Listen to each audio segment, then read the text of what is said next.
Filipino radio experience in Las Vegas. PHLV Radio. PHLV Radio.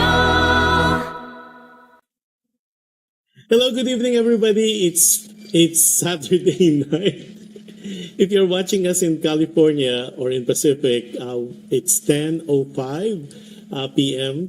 today, and if you're watching us in the Philippines, where I'm currently at, it is 2 o'clock, 2:02 p.m. here in Manila. So magandang tanghali sa inyong lahat. So everybody, happy day today, and I hope, as always, I wish that you had a wonderful lunch with your loved ones, your friends, your family, your significant others. Nako. And then, of course, we are live on different podcasts, namely Apple Podcasts, Google Podcasts, iHeartRadio, and Spotify. Also, we are live on PHLB Radio Facebook page, as well as concurrently live on PHLB Radio YouTube channel. So please do subscribe, like, and share our YouTube channel, PHLB Radio YouTube channel. And of course, if you're using Alexa, just say, Alexa, play PHLB Radio. And if you're using Amazon Fire TV, just look for PHLB Radio channel. And a lot of you are asking if you have any questions on some of our shows here on PHLB Radio. You could just log on to PHLB Radio webpage, which is www.phlbradio.com. Yan. Naku, yung mga first honor natin, si Alexander Francisco, watching us from the Philippines. Si Zion Rizal is already in. Magandang hapon, Kuya Jush. Naku, Zion, mas magandang hapon para sa iyo. Si Monica Buendia, who is a up-and-coming nurse, registered nurse, and happy viewing to you. She's my inaanak. And watching from Project 7, si Roy Nick Hernandez is watching as well. Sabi niya, hello Josh, hello everybody. Maganda yung topic natin for today. So happy viewing sa ating Team Replay and Team Share. Yan, at magandang hapon sa inyong lahat for being here. And good morning, good afternoon, good evening to the world. Because hindi ko po alam kung anong oras kayo mapapanood o mapapanood nyo kami itong ating show. But regardless where you are or what country or time zone or whatever location, magandang araw sa inyong lahat. Yan, si Edita Ocampo is watching us as well. Hi Edita. I think Edita has a child or a daughter. Hi Kuya Josh, good afternoon, watching from Tarlac City. Hi si Edita. I know meron siyang relative who's doing or performing in Las Vegas. So hopefully we could guess her here. Si Connie Asuncion is watching also from Project 7. Si Gilda Cooper is watching us. Gilda is a good friend of mine from Torrance, California. Ang ganda ng profile picture niya. Naku, hopefully you could add her as well. Si Gilda Cooper. Yan. A very fine lady and a very wonderful lady at that. Maganda yung topic natin for today. Sabi ni Connie Asuncion, hello Josh, love you. I will see you guys later. Anyway, so ganda po yung topic natin for today, and hopefully you guys, yung mga ating viewers and as well as our listeners, you could give or shed light on your take, on your opinion or comments regarding our letter sender. Itatago po natin siya sa pangalang Evan or Evan. EVAN, and he is 45 years old and single and a nurse by profession. Si Pat Abante Calisura is watching. Hi Pat, it's been a while. Happy viewing sa iyo, and I'm glad you were able to catch the show. Si Gilda Cooper says, love you too, Gilda. One of these days I will see you when I go back to Los Angeles, which is gonna be pretty soon. Marami lang mga bagay-bagay na tinatapos ako dito on the estate taxes ng nanay ko. But definitely, I will be back soon, and then we'll have lunch, we'll catch lunch. Si Josephine Castillo is watching us. Josephine is the beautiful Assistant Vice President ng BDO. So if you are intending to open an account, whether Philippine peso or dollars, you can go to her branch rather. It's the Regis Center of BDO, Banco de Oro. At you won't miss her because she's the prettiest branch manager of BDO. Si Daisy Abadia is watching also. Hi Daisy, itong aking jet setter watching from, I think she's from Koreatown but she's all over the place. And she is connected with Southwest Airlines. Yan. Si Janet Villanueva is watching. Hi Janet, it's been a while. I have not seen her since college days. And as lovely as ever, and congratulations and belated happy birthday to you, Janet. I think you're using a different name now, but nonetheless, I always and will always know and remember you as Janet. Daisy, sabi niya, hello Josh. Ayan, nako, dumami na tayo here. So before I continue giving a shout out to everybody, happy viewing to everybody at good day sa inyong lahat.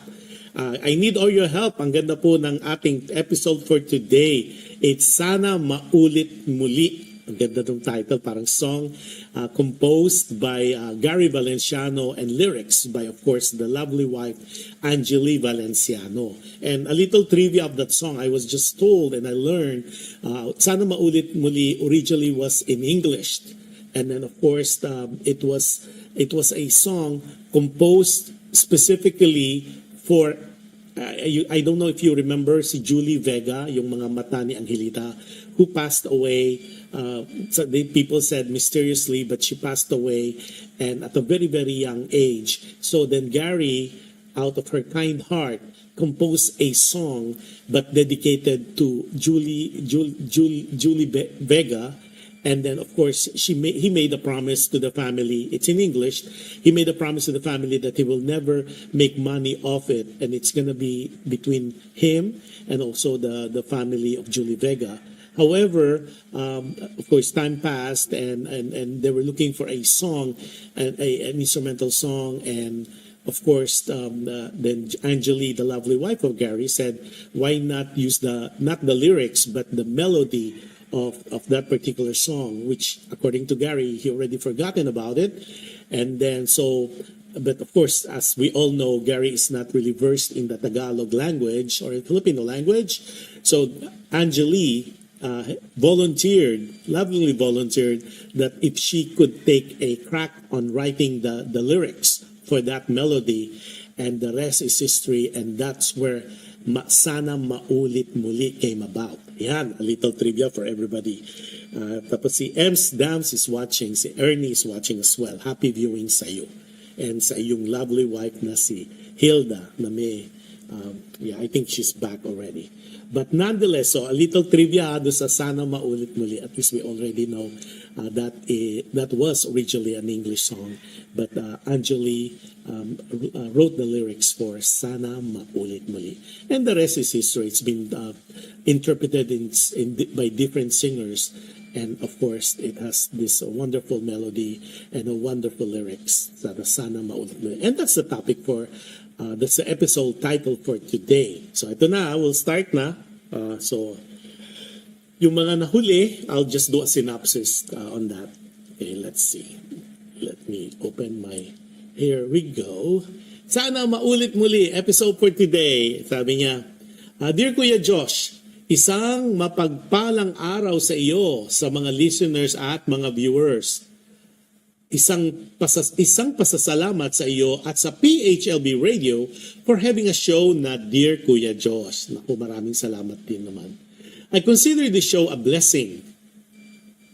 I consider this show a blessing to me and I know to many because it provides a platform to share our stories of love lost, forgiveness, tolerance, acceptance, hope, and new beginnings.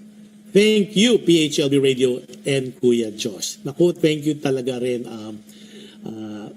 Evan, for saying those beautiful words. Much appreciated. At least na-appreciate nyo yung mga ginagawa namin on a weekly basis. It takes a village for our show po na magawa. Talagang hindi lang po. I'm just one of the people among the village who work very hard behind the scene to give you the show, the Kuya Jush. Hey, sabi niya, continue natin ha. Sabi niya, Dear Kuya Jush, please call me Evan. a nurse here in New York. Single, 45 years old. People assume na I'm gay o bakla ako.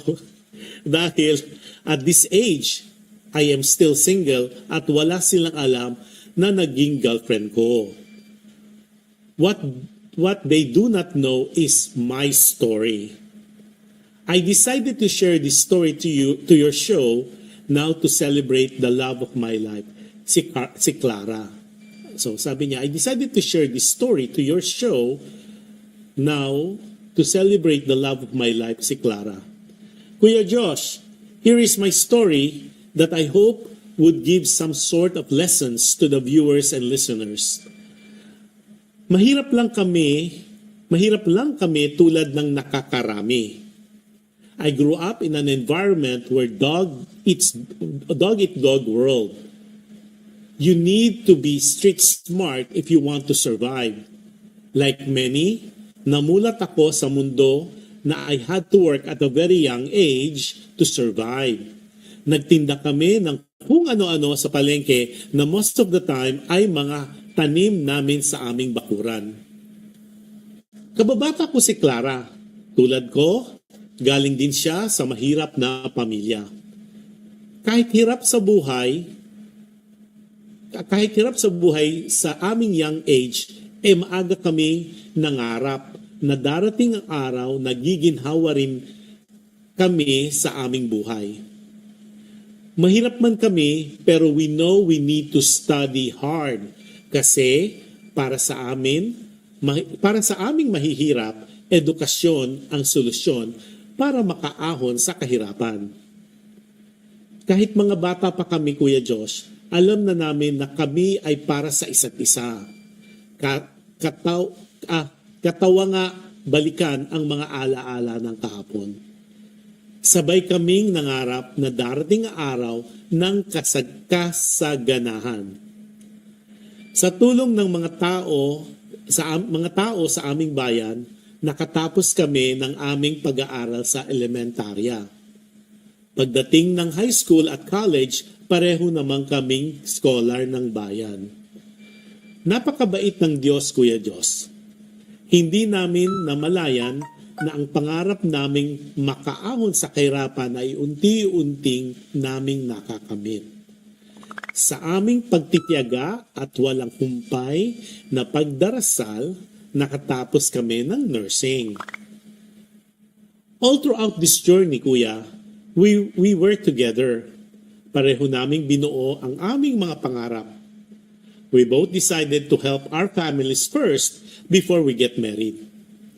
Kahit gustong-gusto na naming magpakasal, we both decided to postpone it until our families are both in good financial standing. Kuya Josh, we were lucky to be in an exchange program that allowed us to work abroad. Dito talaga nagsimula ang reversal ng buhay namin. We were able to give our families a good life. Yes, Kuya Josh, sa awa ng Diyos, napaganda namin ang buhay ng aming pamilya. Napagtapos namin ang aming mga kapatid at sa kanilang mga pag-aaral at napatayuan namin ng mga bahay ang aming mga magulang. Kuya Josh, nang natapos na lahat ito para sa aming pamilya, nagbalak na kaming magpakasal. Super excited kaming dalawa sa mga preparation sa aming pag-iisang dibdib. We kept a tab on the days, hours, and minutes of our wedding date. Lahat were excited for us. Nag-uumapaw na happiness na at long last, Clara and I will be together as husband and wife. Sadyang mapagbiro ang tadhana, Kuya. Nung araw ng aming kasal, sa isang hindi inaasahang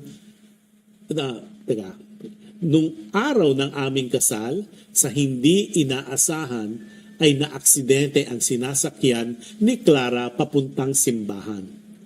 The vehicle she was riding got hit by a drunk driver. The damage was so serious that in an instant, she was gone. Kuya Josh, To this day, I still cannot imagine that the love of my life is gone. Isa-isang iglap na wala siya. Wala ng taong makakapalit sa kanya sa kabutihan ng kanyang puso. Lahat ng mga katangian ng isang mabuting tao ay nasa kanya. Ilang beses kong inuulit sa aking sarili na sana maulit muli ang aming pagmamahalan. Sana walang katapusan. Sana walang hanggan. Pagmamahalang itinakda ng langit, ngunit biniro ng tadhana. Unuulit ko, pagmamahalang itinakda ng langit, ngunit biniro ng tadhana. Mula noon hanggang ngayon, si Clara lang ang nasa puso ko. Noon, ngayon, at magpakailanman. Kuya Josh, heto ang gusto kong ipaalam sa lahat. Mahalin at pahalagahan natin ang ating mga magulang. Lahat ng paghihirap ay may katapusan. Tanggapin ng buong puso ang mga bagay at ganap sa ating buhay. Ang pinakamahalaga, laging manalig sa Diyos. At ang panglima, laging tandaan, mahal tayo ng Diyos na may gawa ng lahat. Masugid na taga-subaybay, si Evan. Aba? Teka. Si Emma Consul. Emma, are you back in the States? I know, I heard you are here in Manila. Si Ron Bin David. Hi Ron, it's been a while. Happy viewing sa'yo. So doon sa mga pumasok na medyo late, that the episode for today is Sana Maulit Muli. At ito ay napaka-mabagbag damdamin. It's a story written for us to us ni Evan, who is 45 years old, single at nurse sa New York. Yung pangalan at yung lugar ay pinaltan natin for obvious reason, to hide the identity of the person. Nakakatawang isipin na single pa siya. A lot of the co-workers daw thought that he's gay o bakla siya. Dahil at his age, at age 45, he's still single at wala silang nababalitaan. They are not they are not informed about his story, about the love of his life na si Clara. Also a fictitious name. So what happened is, sabi nga niya, they are from a very humble beginnings. Pareho silang payak na pamumuhay or talagang mahirap na pamumuhay. At a very young age, si Clara, kababata niya, at silang pareho ay nangarap. They work so hard while they're young. I guess they were blessed with intelligence at yung mga tao sa kanilang bayan ay send them to elementary school. Pagdating naman ng college at saka high school and college, they became scholar ng bayan. I would like to assume, nung sinabi scholar ng bayan, maybe University of the Philippines or other university colleges sa Pilipinas. So what they did was they worked so hard at the same time went to school. And because of this exchange program na hindi niya mention what it is, they were able to go abroad. At dito na nga raw nag-change ng reversal ng kanilang pamumuhay. Because as we all know, being a nurse in different country or in a foreign country, medyo malaki ang salary. So they were able to build a home for their families, at yung mga kapatid nila, they were able to send them to school and finish college to have a good future. At parang in spite of this, pinagpaliban nila yung kanilang pagpapakasal because they felt like I think they want to do it for the family first. Very common Philippine culture na laging tumitingin tayo on how we could help our family, our relatives, at kumbaga inuna nila yung kapakanan or the welfare of the family to give them a good future before. And I think this is not uncommon to the culture, the Filipino culture, that we really try to help our family first, and then our siblings, our parents, and then our relatives, so everybody would have a good life, at least an easy life, if not a fantastic life, di ba? So when the time comes that they were able to do that, So si Clara and Evan decided, okay, I think it's time that should get married. So everybody was happy for them. Everybody was excited. Sabi nga niya, they were counting. They put a tab on the months, the days, the time, the minutes, kung kailan sila ikakasal. And sabi nga niya, nagbiro ang tadhana. It was like a nature thing na sinasabi nga niya, biro, at the joke of nature, na on the day of their wedding, on the way of Clara going to church, to that wedding, for their wedding, to get wed, na aksidente. At it was so serious, it was so fatal na at that moment, Clara was gone. So hindi na niya inexplain the pain that he went through, but what Evan was saying is the love of his life has been gone in just split of a second. At mula noon, ngayon, hanggang magpakailanman, it's gonna be Clara. Because Clara daw is the love of his life, di ba? So, and he shared that to us to give us a reminder na everything is temporary. So parang sabi nga niya, we should be appreciative, pahalagahan at mahalin ang mga ating pamilya, magulang, because you never know when they're gonna be gone at ang mga taong matters to us. Tapos lahat ng paghihirap, kasi we all go to sufferings at yun ay may katapusan. Everything, sabi nga, there's always a light in a tunnel when there's always light behind the clouds, or there's always silver behind that rainbow, sabi nga, di ba? Ang pinakamahalaga, we always have to, yun ang sabi niya, manalig sa God. We always have to be a believer. We always have to believe of the God Almighty, or whoever you adore, whoever you veneer. At tanggapin ng buong puso ang mga ganap o mga bagay-bagay sa ating buhay. At laging tandaan, we are loved. God loves us. At siya ang creator of everything. At yun ang kanyang storya na napaka if the story did not touch your heart, ay siguro pusong bato tayo. Diba? Sabi ni Happy Sunday Kuya Jush. Nako, Rombin David, happy viewing as well, and happy Sunday, happy viewing to all. Sabi niya. Sabi ni Edita Ocampo, wow, very inspiring but so sad the tragedy happened. God bless. Nako, sinabi mo, Edita. When I was reading it, medyo I kinda edit some, kasi masyadong baka mabigay yung kanyang identity, so I kinda edit some of the letter. But yes, it is so sad and it's so poignant, so moving, pero nakita mo yung love of family, love of someone you cared about, diba? Ibang-iba. Sabi ni si Ferdinand Jacinto is watching us from Houston, Texas. Hi Ferdy, happy viewing sa'yo. Talagang nagpapakapuyat ka. Kung 2 p.m. dito sa ay definitely mga 12 midnight na dyan sa Houston, Texas. Sabi ni Zion Rizal, sana makamove on na si Evan. Hanap na ng love sa New York. Yan, Evan, that is coming from Zion Rizal. Sana raw makamove on ka na at makahanap ka ng love dyan sa New York. Diba? Sabi ni Connie Asuncion, masaya na malungkot ang nangyari sa kanya, pero tuloy lang ang buhay. Saludo ako sa iyo dahil mahal mo ang pamilya mo. O diba? Ay nako, sinabi mo. Yan, so keep writing para naman sa kapakanan ng ating tagasugid na nakikinig at nanonood, si Evan. Ang take ko dyan, Evan, firstly, maraming salamat for sharing your wonderful story.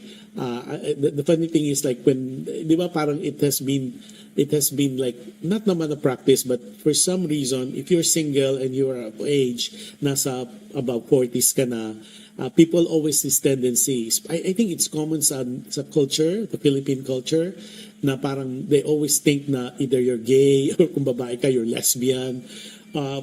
And because parang there's this notion that at a certain age you have to be married, happily married, or some of them you need to be divorced. But maganda yung tinumbok mo, because I know I have some friends na yan din na naging problema, na parang when they get together with families on occasions, or they're visiting from the US in the Philippines, or any gathering, Filipino gathering in abroad, lagi sila sabi, oh, may asawa ka na, may girlfriend ka na, ilan na anak mo. Parang it's the most typical thing to ask, di ba? At pag nalaman nilang single ka, ang assumption, what's wrong with you? Anong mali? Bading ka ba? Bakla ka ba? Kung lalaki ka? Or kung babae ka man, siguro tomboy ka. Laging merong judgment about what we need to understand, and I'll share this with you. There are people who are happy being alone, who are contented, and sabi nga merong sinasabing single blessedness. They are happy being by themselves, and that is not a mistake. That is not a sin. So parang it's so weird talaga that when people would be asking that there's always this judgment. So sana we could be more sensitive. Not that it matters, but at the end of the day, it's a choice. Being single, being married, being separated, being divorced, or those are choices we make, at we need to be respectful of that. Yan. So, yun lang. I just want to touch on that because lagi kong, I just said that a get-together with 3 friends 2-3 days ago here in Manila. At yun ang laging napag-usapan, yung kulturang Pinoy, na kailangan a certain age, you are married with kids, or if you're married naman, you're already separated, or if you're separated naman, you're already divorced or annulled. Parang may ganung stages in life, and that, I find it funny. So, this is so timely that I kind of share with you. But to continue with the Evan letter, sabi nga niya, yun nga, nakakatuwa na talagang makita mo yung perseverance na talagang, especially with our brothers and sisters, na talagang they were not born with silver spoon in their mouth. At marami sa ating mga kababayan ang dumadanas ng ganito. And I tend to agree as well na I'm a firm believer. I think if you have been watching the shows or previous shows for some time, you know that I am a stickler when it comes to education. I always find that education is a weapon, or a way. It's not a guarantee, but it's a way for you to better yourselves, to find the best version of yourself, and at the same time to survive the battles of life. And just to clarify, it's not a guarantee. Sabi nga po, and I agree to disagree, na there are people who are not educated pero they have the goodness of heart, and education is just one ways of being successful. And successful could be anything. It does not equate, or I would not equate it to material things, but rather the happiness that one would feel at a certain age, a certain stage in their life. What I'm saying though is we know for a fact that there are some people who are undergrad, who did not go to school, and they're still very, very successful. What I'm saying though is ilan sa atin ang makakasabi na out of the many, naging very successful. Sabi ko nga, there's only one Steve Jobs, there's only one Bill Gates, there's only one yung mga talaga sinuwerte. Pero are we just gonna rely on luck? Why not give yourself the chance to go to school, finish your education, have a career, and at least you know for a fact na makakalaban ka sa buhay. I need to drink. Hold on, sorry po. So that's what Clara and Evan did. Talagang and out of the goodness of the mga people, di ba? Talagang marami pa ring mabubuting tao. At siguro nakita nila yung puso ng mga kabataan. At the same time, God naman is very fair. So kahit na mahirap sila, binigyan naman sila ng talino, at sabi nga nakatapos sila. And of course, there's programs in the world na you could apply, and luckily they were part of this exchange program that allowed them to go to abroad, and yun nga nag-reversal ang fortune nila. So that is so wonderful to know, at alam ko po marami mga tao whether here or abroad na nagbibigay ng mga scholarship. Sabi pa ni teka, may mga nag-comment na rito. Teka. Sabi ni Idida Ocampo, very true, Kuya Josh. Our culture stands out as exemplified by Evan and Clara. Proud Filipina nanay here. Nako, Eva, narinig mo. Okay. Si Connie Asuncion said, naway makahanap ka rin ng katulad ni Clara. I agree with you. Sabi nga, ito yung lagi ko sinasabi, ang bawat palayok may takip. Nahanap mo yung takip number 1 na si Clara. Just open your heart, open your heart, open your life to other people. At you never know, there will be other Claras in the midst, especially in the medical industry, especially in hospitals, clinics, and any facility. Laging meron tayong katapat na taong magmamahal sa atin at ating mamahalin. Sabi pa ni Daisy Abadia, sabi niya, hope someday you will meet your Miss Right. Good things happen to good people. If it meant to be, some will come along para sa iyo. Wow, naku Daisy parang may hugot And I agree with you, good things happen to good people. At alam ko po yan, sabi ko nga, lagi ko sinasabi, di ba? Anything that you do in life, there's always a corresponding action dun sa ginawa mo. If you planted good seeds, at it's a guarantee you will harvest good seeds as well. At naniniwala rin ako, Kuya Josh also believes na hindi lahat ng mga magagandang bagay nangyayari lang sa masasamang tao at hindi lang masasamang bagay ang nangyayari sa mabubuting tao. The universe would have a way of balancing things out. Mag-intay ka lang, be patient at the same time pray lang, talagang believe. Sabi nga, believe mo lang, i-manifest mo lang all the good things at magpasalamat ka, be grateful. Tapos si Rom Bean David, sabi niya, maybe it is hard to let go of one true love from a tragedy of life. Hope Evan's heart, sana maulit muli, will find someone destined to him now. Keep praying because love takes time to heal. Ang ganda nun. Maybe it's time to let go of maybe it's hard to let go of one true love from a tragedy of life. Hope Evan's heart, sana maulit muli, will find someone's destined to him now. Keep praying. Naku talaga, di ba? Lahat naka-equate sa prayers talaga. Especially in our world right now. Talagang dasal lang ang sandata ng bawat isa. Tapos si Alvin San Buenaventura Patorito. Si Alvin is a good friend and talagang go-to person namin ni Madam Jassy Castillo. Si Alvin is a very good friend. He is a jack of all trade. Hopefully we'll interview him one time and you will be amazed on the story of Alvin Parorito. Talagang nakaka-inspire. Talk about an inspiration to yung mga struggles in life and how you could champion all these hurdles in life na it is within you and of course guided by the Almighty at kaya mo yan with all the trials and tribulations, challenges and pains in life na so survive pala yan. It's just you have to be focused and the frame of mind. Yun yung kay Alvin. So hopefully I could invite him one of these days and for him to share his story of struggle, survival, and the way he championed his life. Ang ganda-gandang storya. Si Edita Ocampo sabi, very true. Single blessedness is also a blessing from God. I agree. Yung mga kausap ko 3 days ago, yung mga bro dyan at mga sisters, very true, sabi niya, single blessedness is also a blessing from God. At yun ang naging parang commonality for that table, for that meeting that 3 days ago.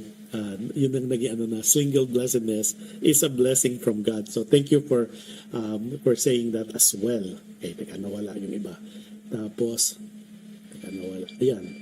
At si Lina Sugalan, si D, hello, gave a heart. Say hello to you, Lina. And nice seeing you, kahit na hindi maganda yung occasion. I saw you in a wake and a funeral. And hopefully, while I'm here, we could get together with Vincent and your husband. Sabi ni Gilda Cooper, nako, sabi ni Gilda, sabi ni Lina muna, prayers really work, just have faith. Yeah, totoo yan. And I keep telling people, ito yung lagi sinasabi ko, when you are fearful of something, yung natatakot ka o may takot ka, make your faith. Gawin mo yung pananampalataya, yung pananalig, bigger than your fear. Again, make your faith bigger than your fear. And of course, coupled with prayers. Sabi ni Gilda Cooper, I lost my late husband 2018. It took me a while to move on. Alone. But I surrounded myself with really good friends now, and our group enjoys trying different restaurants, go dancing once in a while, or go out of town, enjoy our national parks. Now I know life goes on and just be happy and joyful. What a wonderful thing to say. Totoo yan. Being alone is a choice, and of course it's not a bad thing. Sabi nga niya, she lost her husband. Thank you, Gilda, for sharing that. She lost her husband in 2018. She felt that life stopped, and now, but you just have to surround yourself with friends, good friends, and there's so many things you could do. You could, like what she says, she goes dancing, they go camping, they go visit places, and now they're like groupie. And kasi diba, sabi nga, kung nawala yung love of your life, there's always other people na we need to, hindi naman kailangan romantically yan eh. Kailangan basta you surround your people, you surround yourself with people who enjoys the same interest and at the same time who would listen to you. Sabi nga sometimes yung mga kaibigan mo and ito yung sinabi ko sa inyo before, when we age or when we get to that a certain level of maturity, mabibilang mo na lang sa kamay mo ang mga true friends. And true friends are the one you and I advise you to keep them. Kasi true friends, people who would bite the bullet for you, who would drop everything just to be on your side, especially when you need a helping hand, whether financially, emotionally, just to listen. And those are hard to find. And when you find them, treasure them, because ito yung mga taong naandyan lang pero hindi madaling hanapin. So they are treasures. They are, sabi nga, they are the holy grail of life. Pag nahanap mo yung mga tunay na kaibigan. And how do you find out if they're true or not? Only time can tell. It doesn't happen overnight. But marami pong tunay na kaibigan sa ating paligid. We just have to pray for discernment. We just have to give it time. Sabi nga, only time can tell, and time will reveal your true friends. And when you find them, treasure them. Talagang mahalin, make an effort to appreciate them, and always pray for them as well, because prayers is what the world needs now, aside from love, of course. Sabi pa ni Zion Rizal, sabi niya, parang minsan ngayon mahirap na humanap ng true love in our own standard, lalo na pag nasa edad na nagmamadali na sa panahon. Pag may mamit ka someone, try mo na pakasalan para sa family. Teka, Zion, parang nawala ko na. Ulit medyo parang di ko nasundan parang minsan ngayon mahirap nang humanap ng true love in our own in our own standard, lalo na pag nasa edad na nagmamadali na panahon. So I guess fast pace na yung life, I guess. Pag may na-meet kang someone, try mo na pakasalan para sa family. So ayun, medyo explain na konti. Medyo pakasalan for what reason? Dahil mahal mo? Or for convenience? Ano ba? You caught me off guard on that one. Si Eugene Baydal, happy belated birthday to you. Tell Faith, may utang pa ako. And we overlook sending that. Si Gilda, sabi ni Gilda, amen. Teka, nawala na naman. Tapos sabi ni, si Emma Consul, everything happens for a reason. Life must go on. Totoo yan. Sabi niya, talagang, nako, Zion, explain yourself. Medyo nawala ako doon, hindi ko ma-explain yung comment mo. Pero siguro, I know you're typing right now. Si Emma Consul, who's a very wise lady, na taga Carson, California, said, everything happens for a reason. Totoo naman, lahat ng bagay-bagay na nangyari sa ating buhay, it's already part of a grand design. Nakakataon lang na pumapalpak tayo because we're just hard-headed. Parang, di ba, I always believe na hindi pa tayo pinapanganak. And I think I said this in one of our episodes, we are already part of a grand design. Hindi ka pa nakuconceive. There's already a plan for you. Now, you might come to a opinion or you have an opinion saying na, teka muna, if it's grand design, bakit pumalpak ako? Now, we forgot choices. We have free will. Minsan, makulit din tayo eh. We know what we need to do, but we try to go the other way where it's not gonna be good for us. It's gonna be pleasurable, pero at the long run, it's not good for us. Sabi ni Zion, sa kakahintay po siguro ni Evan, tumanda na siya. Okay, got it. Siguro kasi nga yung storya ni Evan, 'di ba? Parang muna sila sa family, parang siguro ang point naman ni Zion, minsan pag nahanap mo na nga si true love, pakasalan mo na, wag ka na magpatumpik-tumpik, 'di ba? So ulit natin itong paalala maganda ito before I close the show. Ito yung paalala o reminder, na napakagandang reminder from Evan's letter. Mahalin at pahalagahan natin ang ating pamilya.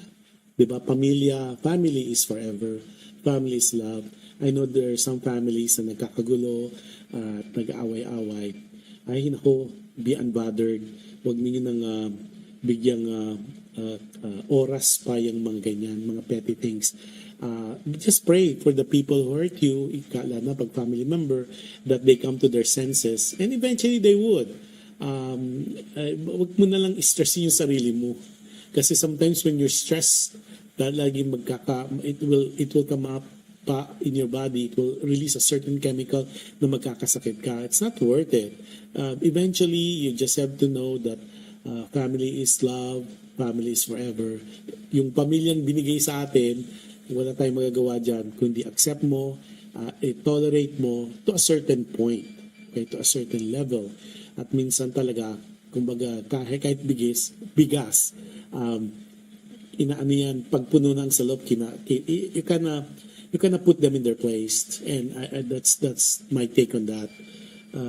Pero definitely honor the father and their mother. Kaya nga, I'm so sensitive doon sa ating isang Olympian na could have the heart. When we were born, I always believe that we did not have any choice on the parents that we're gonna have.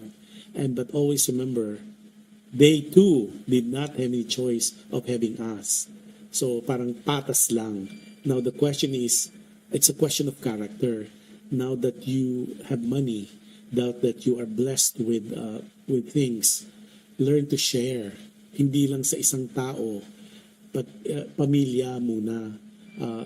Why would you enjoy all these wonderful gifts, blessings from above, while your family nagsasuffer? Di ba parang ang pangit, nakikita ng tao na you're gallivanting and you're spending money left and right while regardless, because at the end of the day, hindi ka magiging tao, hindi ka magiging ikaw kung hindi ka pinaghirapan, dinala sa sinapupunan. You were carried for 9 months. O kahit na sabi nga short lang ang naging early pregnant, not early birth, kung kulang ka sa buwan, you were still carried. They could have done something while conceiving, but it was a choice to give birth to you. And giving birth is already the ultimate sacrifice that a mother could do for you, and for you not to return that favor, not to return that wonderful gift given to you. I think it is so unkind and inhumane, unbelievable, and is so disappointing, di ba? Tapos, yung ang pinakamahalaga, laging manalig sa Diyos. Yeah, believe. Always believe. Always have that heart. Always put it in your heart that everything will come to pass if you believe. At manifest it. Sabi nga, iniisip mo pa lang, pas magpasalamat ka na. Because if this favor you're asking, this request you're requesting, at makakabuti sa iyo, it is guaranteed it will be given to you wholeheartedly. Pero sometimes it's not given to you because in the long run, it's not gonna be good and beneficial to you. And sometimes it's delayed because you still have to do some changes, some improvement within you for you to be the best version of yourself. Yan. Tanggapin ng buong puso ang mga bagay at ganap sa ating buhay. Yes, acceptance. Huwag na tayong, because some people said, kasi I did not come from a wealthy family, kaya magda-drugs na lang ako. O I am from a broken family, kaya I'm just gonna drink. I'm gonna be alcoholic. I'm gonna destroy my life. So, sinong pinahirapan mo? You. If you put that upon yourself and you don't take responsibility and you don't put actions in yourself to be the better person, nako, ikaw lang na matatalo because yun na nga yung situation mo you are already in a rut. Why would, if you already in that situation na sinasabi mo na napakahirap, wag mo nang pahirapan pa lalo yung sarili mo. Find ways and means to better yourself, to be in a different level. Kung kunyari mahirap ka, mag-aral ka, magsumikap ka, there's so many ways. People are doing things now left and right. There's so many opportunities in our hands na you could really improve yourselves. Kailang talaga magtsatsaga ka and you put hard work and you need to be patient. At talaga you pray. I can't say that more than enough. Tapos, yung last na sinabi ni Evan sa kanyang lesson, before we close, is, laging tandaan. Oh, this one I like. Mahal tayo ng Diyos na may gawa ng lahat. Yeah, always put in your heart, God is love. God loves us. Whatever it's happening to you, bad things happening to you, it's not of God. Tandaan nyo, God is so good. Anything bad happening to you is not of God, but it's from the other camp. Another campo yon. Because how can be a good God be evil? That very nature of God being good, okay, or whoever you adore and reverend or venerate, if that being, the supreme being, is so good, anything that is of bad cannot be of that person or that being, because that is against, being bad is against that very nature of goodness. Yun lang ang masasabi ko about that. Sabi ni, tapos sabi, si Lina's giving heart. Si Zion Rizal, sana ma-share mo rin, Kuya Jush, love story mo. Ay! Nako, Zion, siguro kailangan ng 2 hours. Yeah. I will share. At some point, I'm writing a book. A book of, siguro one of these days. Thank you for saying that. It's in the works, but definitely hindi kaya ng part 1, part 2, part 3, part 4, part 5. But definitely, one of these days, I'm gonna share. Pero ngayon, paunlakan muna natin itong ating mga email senders, mga text messages, para sila muna. Because this is not my show, this is our show. Show natin to. Sabi ni Edita, God is good all the time, sabi ni Edita Ocampo. Yes, family is love. Thank you, Josh Underwood, for sharing Evan's story, but your words of kindness, full of loving reminders, and I believe your principles in life. Edita, maraming salamat. I'm still work in progress myself. Ako, may mga kapalpakan rin ako paminsan-minsan, and I catch myself. Minsan, I'm kind of rude sometimes, especially that I'm in Manila. I try to catch myself, but I try to be good. At minsan pumapalpak paminsan-minsan, but I tried. But thank you for saying that. I love that. I will keep that in mind, and I share whatever I learn. And of course, thank you also for sharing and for saying that beautiful, wonderful words. I'll keep that to heart. Or keep that to my heart. Sabi naman ni Gilda Cooper, Or work on your spirituality. Read the Word of God and you won't feel alone. Because God is always with us. So true. Yan pala, thank you for reminding us. All religions or associations or sect or any thing that you do in life, there's this sacred book of life, principle of life that you could adhere to. There's for Catholics and Christians, there's the Bible, whether it's the Christian Bible or the Catholic Bible, or there's the Quran. There's so many books out there that gives you the principles of life. It's giving you the ideas on how to be a good life, how to live a good life rather, and how to be a good person. And sometimes you just watch people. I like to watch people and the goodness that they do, and of course, like what I said earlier, no one's perfect. If you're perfect, then you're God, because perfection is God. You and I could only strive for excellence in life. Tapos si Connie, more power to your show. Nako, maraming salamat. Maraming salamat, Connie. And like what I said, I'll see you later. Si Chloe Marie Mendy, happy viewing sa'yo. Parang late ka na, Chloe. Para paminsan-minsan nalilate ka. So, Evan, maraming salamat and I hope nakapulutan mo ng ating magandang aral. Yung mga when I say nakapulutan, for all of us, ang ganda ng storya ni Evan at paganda yung mga stories na medyo nahirapan yung ibang tao. Si Zion nagbigay ng maraming hearts. Maraming salamat. Maraming salamat. Again, ito pong show na to ay hindi ko show. Show nating lahat.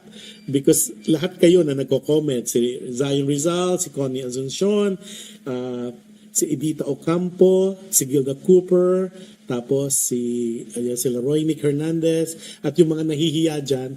Oh, and of course, it's an open invitation yung gustong mag-co-host kahit isang episode lang para I think itong show na to, itong Dear Kuya Jush, it is becoming a family. Nagkakaroon na siya ng sariling buhay na hindi lang po ako nakikita nyo and most of you nakita ko yung mga lalo na here, ang dami ko na pong na-eyeball. Minsan by accident sa mga malls na re-recognize sila ako and then they introduce themselves, so we have some pictures together. At ang ganda po ng feeling na in my own little way na natatouch ko kayo at kayo naman po in a big way natatouch nyo rin po ako. This is now our show. Show po natin to at hindi itong Dear Kuya Jush po. At ang dream ko po talaga is one of these days magkita-kita tayo at para yung lahat kayo maiangat ko at maingat ko sa show para makita naman nila tayo, hindi lang yung mukha ko nakikita nila, but kayo rin. At of course, any opinion, comments, at mga advices po, this is entirely us. It's not a reflection on the management or owners of PHLB Radio and its management. Hindi po. This is entirely our show. Yan, sabi pa. Tapos, sabi ni Edita Ocampo, you're welcome. Sabi ni Edita Ocampo sa niya, we love you and your show, including your choices of guests, sharing their talents as well. Ay, salamat. Pasensya pala, and I have to, before I end the show, I have to apologize for doing a replay sometimes kasi I got hurt while I'm here in Manila. I I guess because medyo hindi ako nag-ingat, I fell off the bed while I was standing on it and it kind of gave me a fractured right foot. Hindi naman OA, pero may mga check-up kong ginagawa and I'm fine. It's just like I keep reminding myself now na hindi na tayo spring chicken. We're gonna be kumbaga nasa max and of course no pun intended, nasa regular chicken na po tayo. So hindi na tayo spring chicken na kahit madapa, bangon agad. Ito pag nadapa, may aray na. So, but I'm okay. Those people po na nagpadala ng mga worried kung bakit I've been doing some replays dun sa alam mo ba. It was not intended. Nagkataon lang po yung mga check-up ko po minsan at minsan po yung mga events while I'm in the country, while in the Philippines visiting, ay nagko-conflict. So I apologize for that. But I rest assured I'm doing my very best na maayos ko yung mga schedules. Kasi po now that they found out that I'm here, nako yung mga mga kaibigan po natin sa industriya ng show business. Lahat po ay gusto tayong makita. At a lot of times po, dahil nagtatrabaho sila ng full-time, ay weekend lang po ang kanilang mga pwede. So, ini-schedule ko po yan. So, I apologize. It was not an intention for me to do a replay. Sabi ni Gilda, how can we go dancing now? Oh, I could. Nako, grabe. Ang bilis. Ang galing ng healing din. I'll tell you more about that. Tapos si Daisy, feel better, Josh. Love your show as always. Oh, thank you, Daisy. I think you're back in LA kasi alam mo naman, ikaw isa sa mga jet setter friends ko eh. Si Lina, sabi ni Lina Absibi, keep safe po always. Lina, talk to basta, you call tawagan mo si Odessa. Basta, you call and I'll talk to you later. Oh, with that, it has been a pleasure as always for me to be here today, live na live po, and I'm so happy for you guys to be here as well. Maraming salamat po. I will not be tired of expressing my gratitude for making our show, your shows, especially kung saan man kayong panig ng mundo. Maraming salamat po. At I always wish and I pray for a good life for us, for all of us, a safe life, lalo na po sa panahong ito. So many things happening, so many things.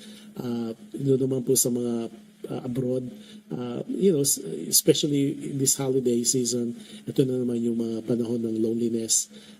Just pray and eventually everything shall pass. So I always hope that you have a wonderful week next week, and whatever is left of the weekend, you have and enjoy po. Sabi nga, choose to be happy when you wake up.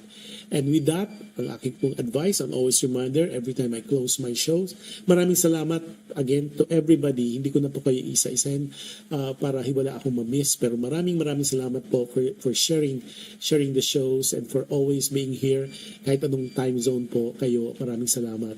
So my advice to you and my reminder every time is be good. You can never go wrong with kindness, and be kind, and always any act of kindness, any goodness that you do to people, or any seeds that you plant, good seeds you plant, it is guaranteed it will come back to you in so many ways, in different times, with different people, in different situations.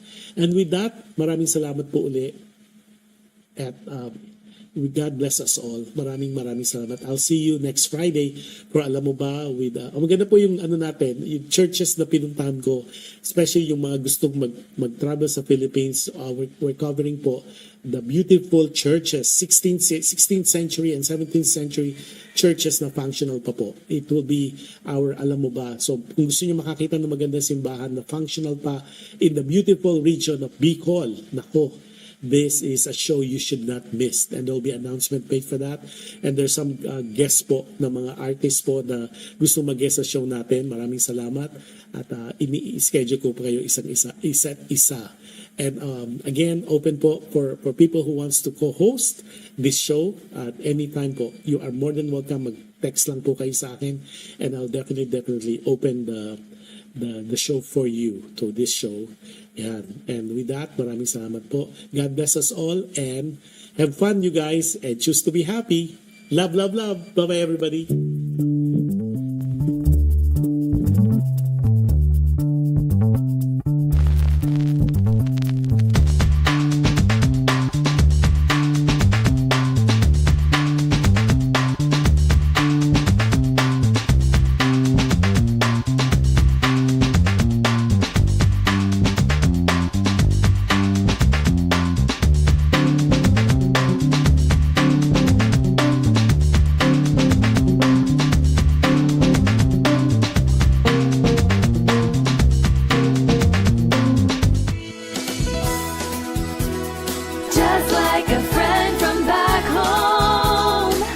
Is your Filipino radio experience in Las Vegas.